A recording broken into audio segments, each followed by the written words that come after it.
Hi friends, I'm Joe Hopkins, and this is 5 Minutes to Make Sense of the Bible. Today we focus on Psalm 61. If you have been watching or listening during the recently past summer, note that today's episode and the ones in the future will take a slightly different form. I'm talking about a lot less material than I did during the summer, so I'll offer some more context and interpretation and less summary. So open your mind and heart for the Spirit to work, and let's get psalmy. First, do you know what a psalm is?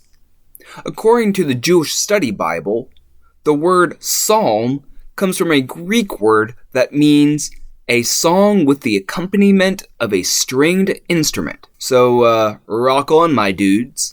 But generally speaking, the book of Psalms is, again according to the Jewish Study Bible, a collection of collections of poetic prayers.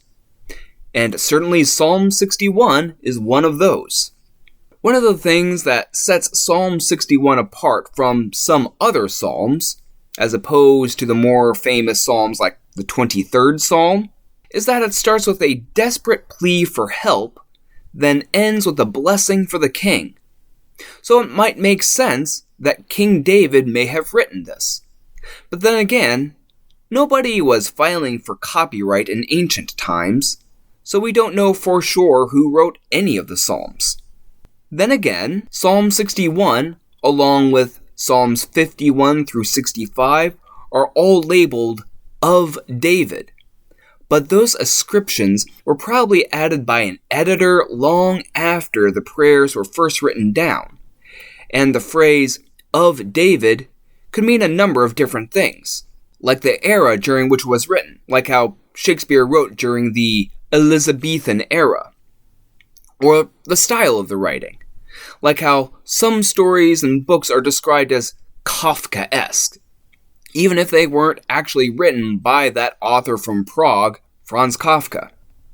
As for the content of Psalm 61, the prayer begins with a cry for help to God as someone who feels at the end of their rope. The psalmist remembers how God has helped them in the past, and they desire the security of God's assistance again. The author asserts that God has indeed heard them, and further asks God to help those who are faithful to God. Then the psalmist prays for a blessing for the king, which king we don't actually know, and then ends with a promise to worship God to the end of their days.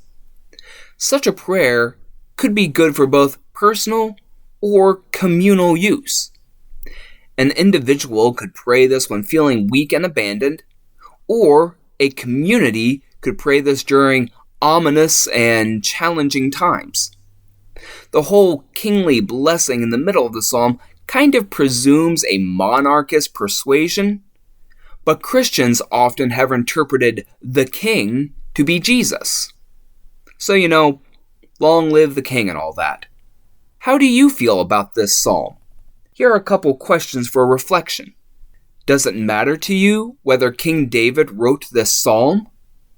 If the psalmist were someone else, how would that unknown authorship affect your understanding of the prayer? Think of a time that you have felt at the end of your rope and felt faint of heart. How did you get through that challenging time? How do you interpret a blessing for a king? Do you bless King Charles III or other monarchs?